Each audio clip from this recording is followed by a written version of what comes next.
I don't even go for the Northern Governors Forum. Because you already said that, you know, that which is a fact, the PDP governors are actually more in number. They dominate the entire Nigeria. No, that was then. That was then. Now we are only 23. We have reduced so much that we are worried. 23 out of 36 is we are worried. We are worried. We shouldn't. The PDP is such a fantastic party. It's the only national party in Nigeria. We should not have anything less than 30 governors at any point in time. Because that's the only party that Nigerians have. That's the only party that is not ethnic inclined. That's the only party that has no regional agenda. That's the only party that has no tribal agenda. That is the only truly national party that belongs to nobody. That's the only party without a godfather that gets things done with just a telephone call. That's the only party that Nigerians have. And therefore the PDP should not even have less than 30 governors. A lot of people would disagree with you when you say that's the party that doesn't have a godfather, because in fact that word, that coinage, even though it's always been there, people thought it was the PDP that had But tell me who the PDP godfather is. Is he the former chairman Gamede? Is he the former chairman Audogbe? Is he the former chairman Amadu Ali? Is he the former chairman Wodo? Is he the former chairman Obiapo? Is he the former president? At every point in time when anyone was in office, could be a... No. You are looking at when somebody is elected a leader. You know, leadership is different from godfatherism. A godfather is somebody who sits down to produce numerous leaders. I don't want to name them, but if you look at the West, you remember that we had the strong man, Adedibu. I think it was in Oyo State or so. Yeah. That's the kind of, you can say that was a godfather of politics. Where he can, am I right? So a PDP is the only party in Nigeria without a godfather. I'm saying that. You mean a national godfather? Okay, maybe you can have regional, you know. Okay, you may have family godfathers. You may have family godfathers, you may have family godfathers, you may have local government godfathers. No, but in terms of the national outreach, don't forget you can't beat the PDP. The only hope that Nigerians have, if anybody wants to win election in Nigeria, you go to the PDP. And PDP is the only political party that fields candidates in every council in Nigeria, every ward in Nigeria. In 774 local governments, we field candidates in all in Nigeria. Talking about elections now, quickly, I must put this. What about, you talked about your number that has actually depleted to 23. What about the measure of the APC, the coming of the APC rather? No, I said it before when I was handing over. The PDP should be worried about that. Worried about what? No, we encourage a strong opposition. Because that's the only way you can have an alternative. If we are not doing well, you kick us out and then we bring in an alternative. I'm worried when we don't have strong opposition in Nigeria. Because we want to deepen democracy. So we are very happy. We welcome the APC. The only problem is that APC as a drug is outmoded. And then, you know, that was why we brought up Panadol. And if it's not Panadol, it's not the same thing as Panadol. So APC really cannot cure a lot of diseases now. And that's the simple truth. So APC... in fact, you can see even how they started. They did not start from the constitutional provision how they should merge, where they should merge one by one. You'll be surprised that even when we were making noise on pages of newspapers, they had not yet written to INEC that they wanted to form APC. INEC was not aware of it, and the next thing was, INEC has refused to register us. We had this another party called APC. So you first started by choosing a name. And some also accuse the PDP of having a hand in the other APC. There is all politics. It's all politics. PDP does not have a hand in it. But if PDP had a hand, then I would say that is a good strategy. Because you also have to make the opposition uncomfortable. They are making you uncomfortable, so why shouldn't you make them uncomfortable? The reality is that the opposition should have done its homework well. Before you go for registration as a major, you should merge first. And it is after a merger that you now select the name. You don't just sit down at home and your child is not born and you say, my child is going to be called John. And then suddenly the child comes out a woman. And then you are now saying, they've taken the name John from me. And they want me to call my child a Kaite. You have to know that, really, that you shouldn't even blame anybody.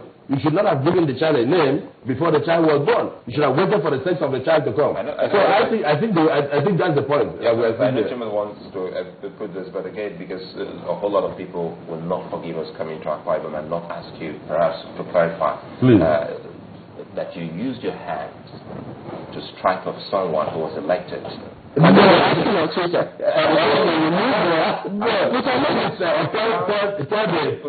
the admirers of the uncommon transformation. Tell the admirers of Governor Godswill Akpabio that the governor is a Democrat. You will never engage in that kind of thing. I was misunderstood. What happened was that we had a political meeting before the primaries, where lists of people were given to me. possible candidates for the Senate in my senatorial district. And I struck off the name of the person that was recommended to me. And I said, no, that I prefer another person because the senatorial seat should be zoned to the minority two local governments within my senatorial district. And that was before the primaries and long before the general elections. So, of course, Nigerians do not like to hear the truth. So, when that's why they're asking. No, that's why I actually tell them that the issue I'm discussing was a political meeting, a political conglomeration that where we converge and discuss the affairs of who should contest the Senate within the rank and file of an in-house arrangement before the primaries. And after the primaries, of course, we were trying to decide who we should vote for and what area we should vote for. That was what I was referring to. And I went further in that same meeting when the minister came, Minister Maku, and his team to explain what I said, that this was before the PDP primaries. And after the PDP primaries, there was a general election. I am not INEC. INEC cannot strike out somebody's name and put another person's name after election victory has been announced. So how can somebody ever explain? And if you watch what happened in 2007, you realize that I was also struggling for my own mandate. I was a struggler. I was not even in a position to decide who should be a councillor because I was even my own primary was disputed. So for over 2 months, I also had to be struggling to hang on to my ticket so that I could eventually emerge as a candidate. So when will I have had the authority to go and counsel somebody's name? So please explain them. And somebody needs to know this was not even a general election. This was not even a primary. It was not even an election we were discussing about. Internal arrangements? No. I'm saying before we go to the voting, we're trying to decide who we will vote for at the primaries. Okay. And the primaries are not held then. So, but I couldn't say anything on this issue because Nigerians prefer, I don't know how to put it. I think bad news is good news. Or how do I call it? We call it I think people try to make a mountain out of a molehill. Okay, let's take a few questions from people who are watching out there. Ibom says we should ask you, why have you not kept your promise of 31 industries per local government? That's the telling that industries are not things you build in a day. And that the process is still on. And that's why we are doing a roadshow. And I was telling you about the Baka Industrial City project. It will come with fertilizer plant, it will come with ammonia plant, it will come with the fabrication yard, it will come with a lot of things. And these things are not going to be done by the government. These are things that are going to be done by the private sector in collaboration with government. And I just told you that one industry is already ready for commissioning. That's the gas processing plant, which is already a private sector affair done by Septa Energy. They just collaborated with the state government and ready for commissioning. And I've commissioned a few small-scale industries in about 3 locations in the state already. So tell the person that I will give account at the end. We are very determined to ensure that we create employment opportunities for our children. We have already finished. We are not through with infrastructure. We are still going ahead. In fact, right now, we have completed at least 4 major flyovers, which you can go around and see. We have done at least 1,200 kilometers of routes.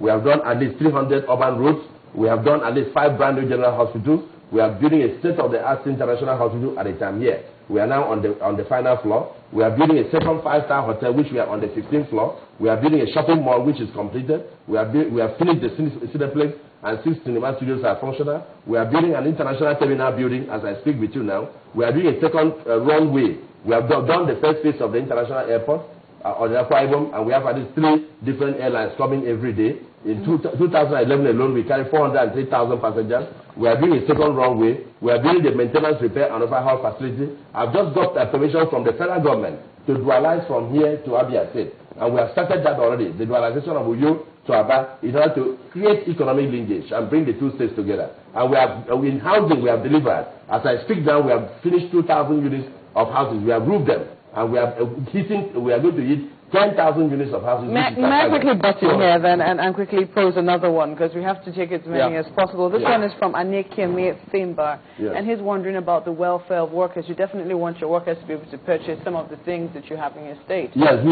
have just brought the workers to join the National Housing Scheme again. Is it true that they are old salaries? No, they're not in Akpabio. Where? Okay. No, not in Akpabio. Akpabio was the first state to pay the 18,000 minimum wage.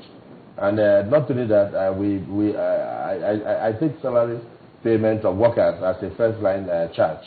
It's a project on its own. What about the contributory pension scheme? We have signed that into law. And then you signed it into law? We have signed it into law. And then we're going to commence implementation shortly by appointment of pension managers. We have signed that into law. In the next 10 days, the pension managers will be in place. So the future of Akwa Ibom workers is definitely safe. Oh my God, the workers have never had this good. And